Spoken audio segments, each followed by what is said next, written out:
Hello there everybody, and welcome to my new guide about vanilla xenotypes in Rimworld Biotech. I'm Icon, and in this video I'm going to go on over the pros and cons of all these, their innate abilities, and my personal opinion about all these xenotypes that are now part of the game. I'm also going to talk about what they bring into your colony. I'm going to talk about the things that you really should care about when they enter the battlefield as your enemies, because that does matter a lot now. A couple of these xenotypes make up entire factions, so you have a high probability to see these dudes quite a lot, so it's better to know them so you can fight them easier.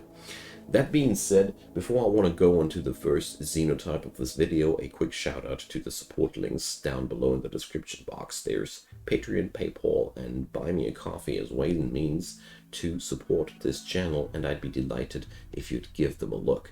As a free content creator, I can really use all the help that I can get, and a big shout out to all the supporters out there. Thanks, you're truly amazing.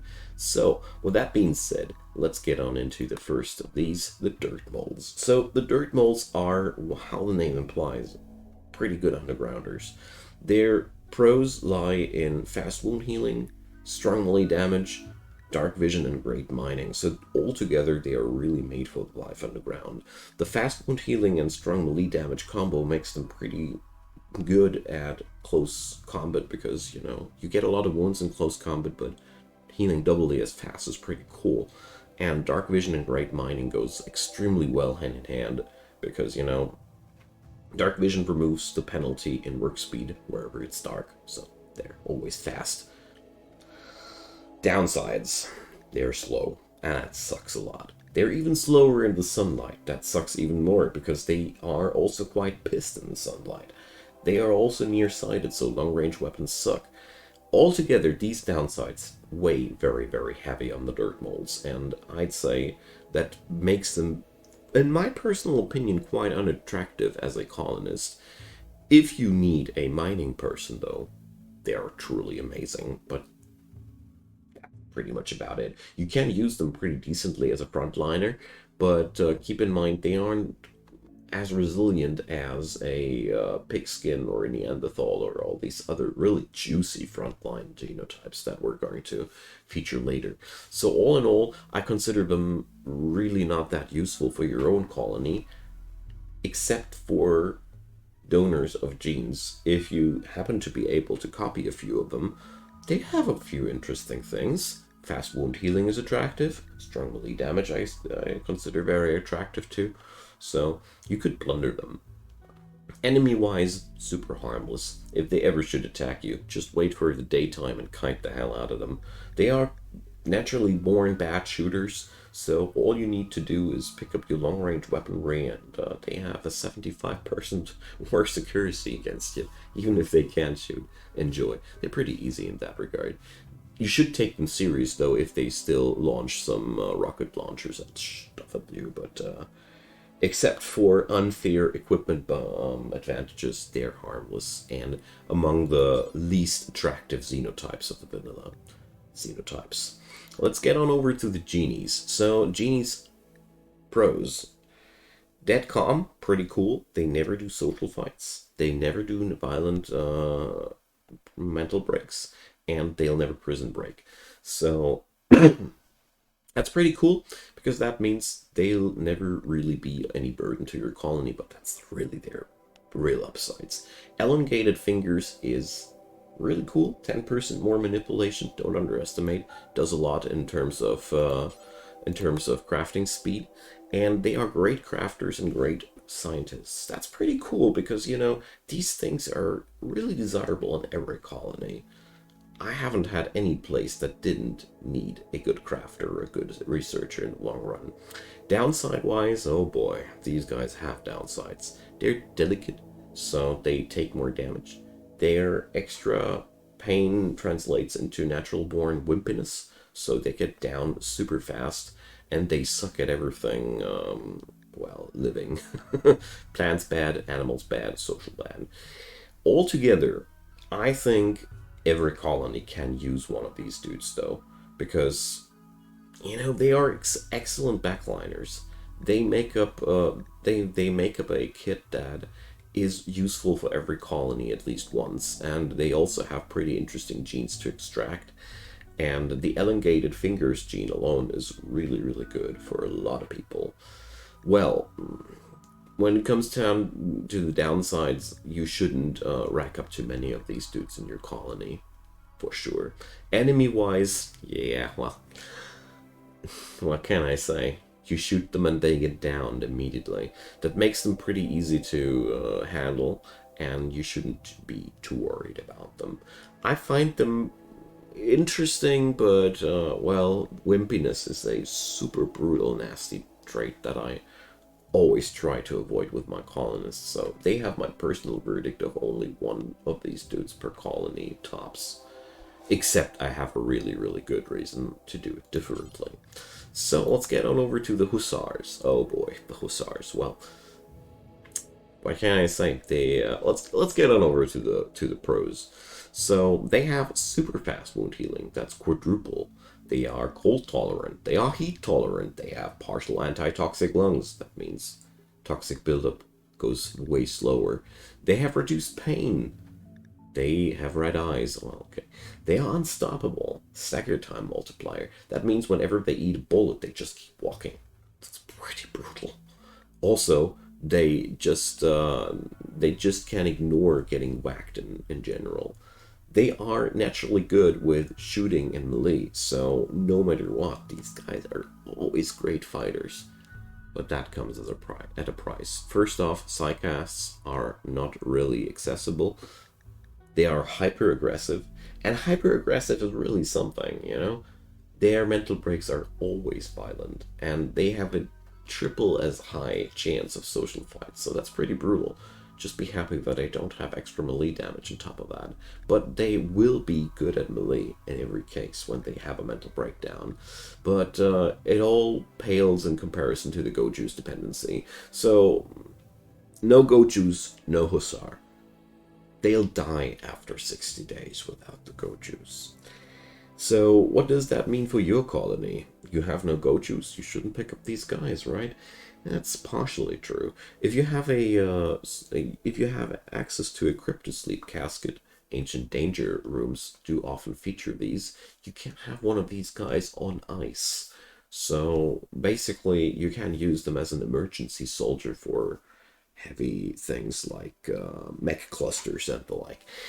Although without Go Juice, these guys just don't work. But that also means if you have Go Juice, these guys are simply amazing.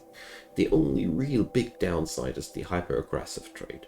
That means you'll always need to put them under control somehow. But that's not that hard. You can easily achieve that by stripping them in general of their weapons. So somebody who's always violent, unviolent breakdowns without weapons is way easier to handle. There are ways and means, but the Go Juice dependency is truly the hardest thing to tackle. But if you can't tackle that, these guys are naturally born soldiers. Oh, I forgot to go over their awful everything in the other part. These guys really can only do fighting. They can be decent at construction, mining, and research. But beyond that, they don't have too many things they can't do. As an enemy, these guys are truly nightmares because their downside doesn't exist on the battlefield. They come onto the battlefield high on Go Juice, they will die on the battlefield high on Go Juice. Compared with a reduced pain thing and their standard high combat values, take them damn seriously. When you see them on the battlefield, these are tough cookies, and you should really try to not underestimate what they mean for your colony when they are against you. In your colony, again, you can plunder their genome pretty decently. Super fast wound healing is damn desirable. Reduced pain, the same. Unstoppable too, so you can really use these guys pretty decently, but oh boy, they are scary. They are very scary, and without Go Juice, don't pick them up. Next on the list, the Neanderthal. Well, they are basically the Hussars, just in a lighter version. Pros of these, they have a strong immunity, which means immunity gain speed is higher. They are tolerant against cold and heat, so they don't stress out too much on heat and cold waves or extreme biomes. They have strong melee damage, which is always really, really cool. Reduced pain. They are robust. This is a really, really spicy combo, even better than the Hussar. Incoming damage multiplier lowered, lower pain. If you are as lucky and roll a tough trait on these guys, which reduces the incoming damage even more, things get really, really nasty. Downsides, they are slow. Yeah, that sucks again. I've already went over that, and there's no excuse. Being slow just always sucks. I'll go over that in a second, though, because the Neanderthals are a little bit of a fringe case there. Their aggressivity, well, they at least aren't hyper-aggressive as the Hussars are, but this is already a bad thing, especially combined with a strong melee damage. Social fights with people with strong melee damage always suck. And if they have the aggressive trait, that just doesn't happen more often, which sucks even more. So they are also slow learners, which is really amazingly bad. And they are also bad at shooting. Well, with their frame, you would prefer melee anyways, so that's pretty much not much of a drawback. The poor social and poor intellectual, though, way heavier in my opinion. So what does that mean for your colony? Well, Neanderthals are damn desirable because they are extreme good cannon fodder. If you can get one, you should use them. Enslave them or whatever, but send them up front with the enemies because they are durable, they are damn resilient, and they are really good at fighting close up. But sadly, that really sums it up. I wanted to talk about Slow Runner again, and here goes. The thing is, it ain't as horrible as with other colonists because, or at least if you use them as a fighter, because, you know, Slowpoke is, in combat terms, mainly bad if you want to kite the enemy, but their kit is really not about kiting. It's about getting in your face. Sure, they get slower in your face, but they ultimately do, and then they stay there. So altogether, it sucks when you want to use them as a productive member in your colony, but combat-wise, it is fairly neglectable, because you really want to get them into the combat and keep them there, and therefore this doesn't matter too much. But altogether, except for fighting, they aren't really well fit for many other things. But considering how higher difficulty runs in Rimworld go, I find them very valuable, because except for the aggressive trait, they don't have really many hard downsides. You can also plunder them again, genome-wise, pretty decently. Immunity trait is really cool, saves you some medicine. The tolerances are cool. The robustness and the reduced pain, that's really amazing to have that in your colony. Applicable to all your colonists. And altogether, I find them one of the best xenotypes out there, although they have their downsides, but they make damn good specialists without any too heavy downsides, except for the aggressivity and the slowness, of course. Next up, the Pigskin. The Pigskin are really, really cool in their own regard. So pros, strong immunity, we already went over that. Reduced pain, we already know how that works too. They have a strong stomach, makes them immune to food poisoning, and they have a robust digestion, which makes them enjoy raw food way more and have no moral debuff out of that, which is really cool. This annihilates the Smoodlet. Downsides. They come with really few downsides, but they are pretty heavy. They are nearsighted, which makes for long-range weaponry pretty much a no-no, but keep one thing in mind, and that's something easy to overlook. This doesn't mean they suck with ranged weapons in general. Pigskins make a very, very good use of short-range weaponry, because if you check it out, there's no penalties on short-range accuracy. So give them all the pump guns and stuff you got, and you'll be enjoying yourself. Next downside, Trotter Hands. Well, that weighs the heaviest. 15% less manipulation sucks, but it's easily neglectable with bionics. So I find that in the beginning pretty sucky, because it cuts off your productivity by 1/6, which is really a lot. And It is you can compensate that pretty easily though. And poor cooking, well, poor cooking is quite funny here because these guys are immune against food poisoning and they don't care about raw food. So that ain't really a downside except for all the other people, but if you're a pigskin, this ain't a downside for you. So what does that mean? These guys are amazing. They are really, really cool because the reduced pain makes them go further than normal people do. Their downsides are pretty neglectable, and they come with a lot of advantages. They'll never have the food poisoning when the rest of your colony has. They will always be happier than the rest, and they make pretty good use of your short range weapons. So altogether, they are really cool, and they don't get down as fast. That also makes them pretty scary when they fight against you, because reduced pain also means they are harder to down, and it shows early. My experiences with biotech were every xenotype with reduced pain is really, really, really tough to tackle. This makes all the raids with pure melee setups a lot more scary, and respect that. Respect these. So, genome wise, well, they have a few really, really attractive things: strong stomach, strong immunity, robust digestion. I really like all of these. So, therefore, I find them, although they don't have that wow effect on their genome, except for a bit of a lower manipulation and a bias to short range weaponry and in the range department, they don't have any downsides and a lot of benefits. So really cool stuff. Next on the list, the Impid. Oh boy, the Impid. So let's go over the pros. Fire spew. They can spit fire. Hell yeah. They are very fast. Naturally born very fast. Amazing trait. Super amazing trait. Very tolerant against heat. Well, that's a little bit situational.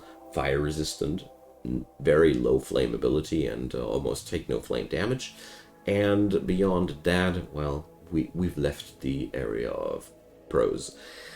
Downsides: weak immunity and slow wound healing. So they heal only 50% as fast. That's really heavy, don't underestimate.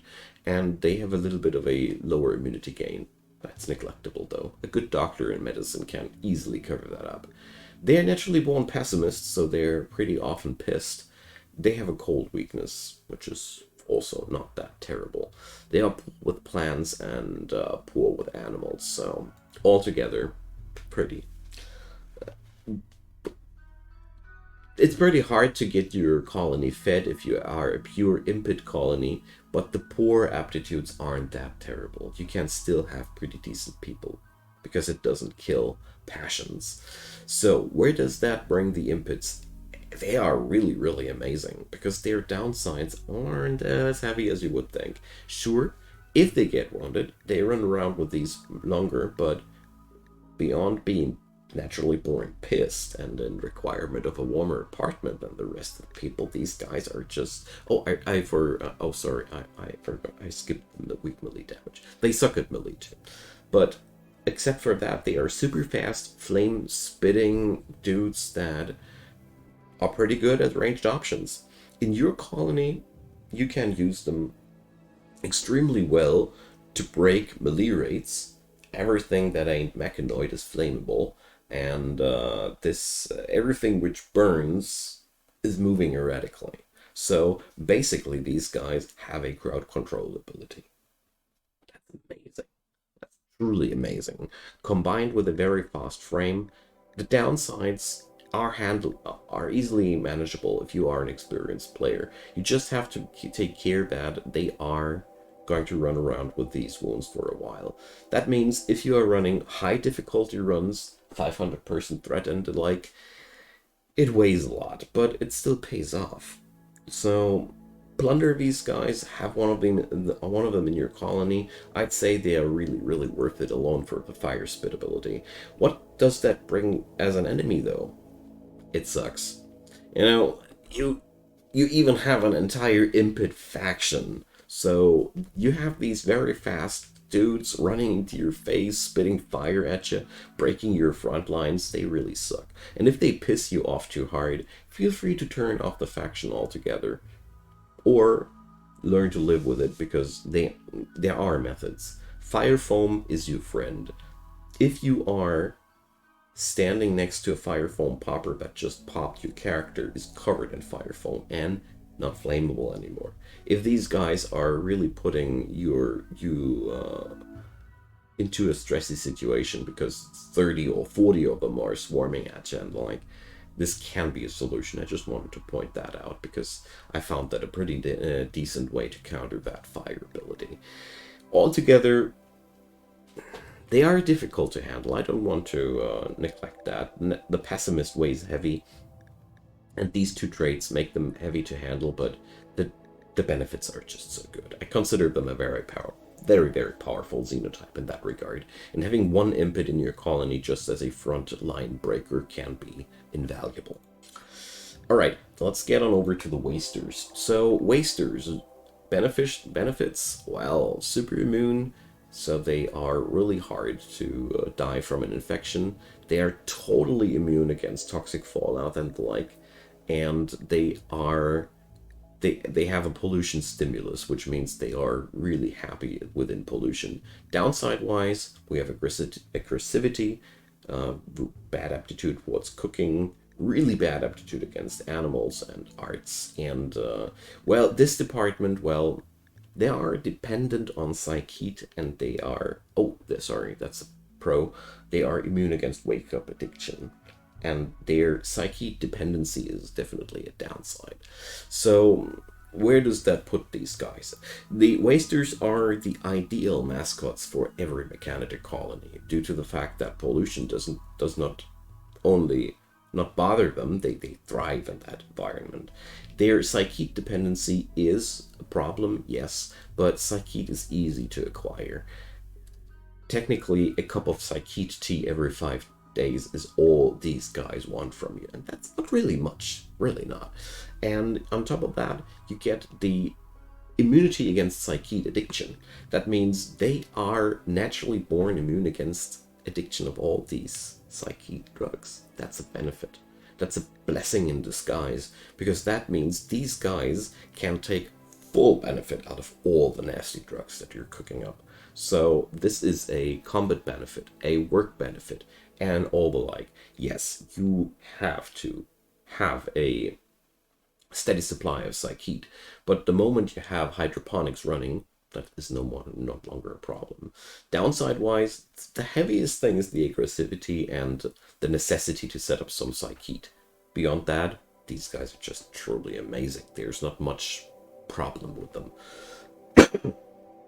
I'd say if you can bring up psyche, have some of them. Use their ability to get drugged and use them if that's your cup of tea. If you don't have that, stay away from them. Battle-wise, there's not much to say about them. They're pretty standard, except for the fact that they will enter the battlefield quite often drugged, or almost always, so you'll have a quite resilient fight, but they don't bring up anything surprising to the table.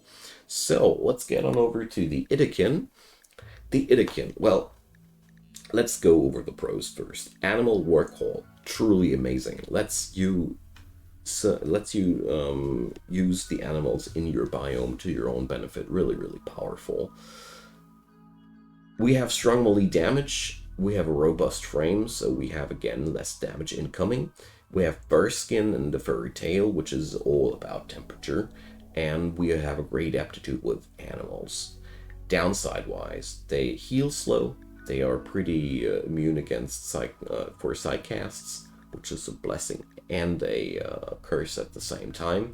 They are sleepy, which is really bad, because they just have to sleep more.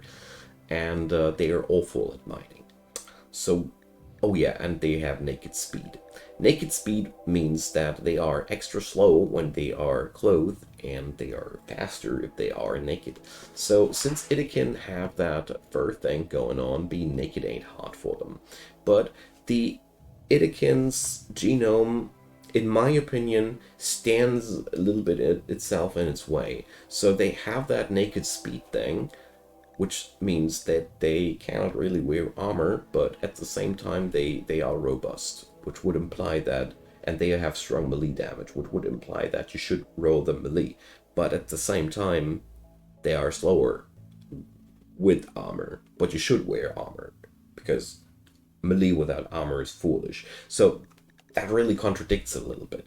And on top of that, you have the slow wound healing, which is again bad for melee. But what they really excel at is Beastmasters. But then again, they are sleepy. Handlers and Beastmasters are a very work-intense job. So that's again a little bit wonky. So altogether, I truly dislike them, because unlike the other xenotypes, they constantly stand themselves in their way. Nevertheless, I think they are truly amazing Beastmasters. The animal walk-haul is truly powerful and worth it alone on its own. So if you need somebody to tame and train your animals, then Yttakin is a pretty good choice, but you shouldn't give them too many other jobs, because the sleepiness will make them a lot less effective. But altogether, don't get yourself fooled into the fantasy of making them a melee character, because they really don't excel at that. It's more like a last resort type of thing, where they can really pack a punch if necessary, but with the slow wound healing, I wouldn't really advise. So, the Highmate, the last part of this list. The Highmate is a really special case. So let's get on over to the pros. Size sensitive makes them really truly amazing with psycasts. Psychic bonding, well, I'll dedicate that to a few words on its own. Sanguine makes them permanently in a good mood. Then we got kind instinct. Well, that means they are naturally born kind, but that's, well, iffy. I'll talk about that in a sec. Beautiful, which is pretty cool in social aspects. They're great at social, while we're talking about social, and that's about it. Downside-wise, we have a weakness against heat, we have no violence, we have a delicate frame, takes more damage, and we have a low aptitude at plants and mining. So, where does that put us? Psychic bonding is a very special thing. Romance is special with psychic bonding characters. They have a permanent mood buff, but they suffer hard if their partner dies or is in distress. So hard that it can even kill people. Right now, psychic bonding is a really double-edged sword, and you should really take into account that the psychic bond partner can just die out of mysterious ways, because they are woven together, and I have no first-hand experience, but I've seen a lot of people suffer from sudden deaths that were really hard to perceive. Just saying that you really need to take care of the psychic bond partner of your Highmate. Except that, what do I want to go over? Yeah, kind instinct and violence disabled. These kind of even each other out, and they wouldn't really need that too much. But where does that put the Highmate? The Highmate is excellent if you need a social guy in your colony. They also make excellent psycasters due to their affinity, but they come with a price, because they will have a psychic bond partner at some point, and you'll have to take care of that. I personally see psychic bonding as more of a downside than a benefit. It comes with a massive mood boost, but it's so delicate, just like the delicacy of the Highmate. So altogether, amazing social people and good leader material, but it comes at a price. They can't fight. They'll make one person in your colony irreplaceable, because, you know, it really sucks when the psychic bond breaks. And I somehow even doubt that it's worth the pain, in my opinion. You can use them, though, to harvest really amazing genes like Sanguine, which is really amazing, or Psi Sensitive, which if you want to go for Psi Casting. So altogether, pretty good stuff. On the battlefield, they don't count because no violence. I won't go over the Sanguiphage here because I dedicated the Sanguiphages an entire video. So that's the end of this. I hope this helped you out. Feel free to share your thoughts about the xenotypes if you feel like I left out something, or if you might want to add something into the whole idea pod. be my guest. I'd be more than happy to hear your thoughts as well. Leave a thumbs up on that video if you enjoyed it, and if you like that kind of content, feel free to leave a subscription, because there's constantly stuff like that coming on up. And again, a quick pointer on the support links down there. Give them a look, and I'd be really, really happy if you'd do. So, that being said, have a wonderful day. Thanks so much for watching, and I hope you're going to enjoy some Rimworld. See you there. Bye-bye.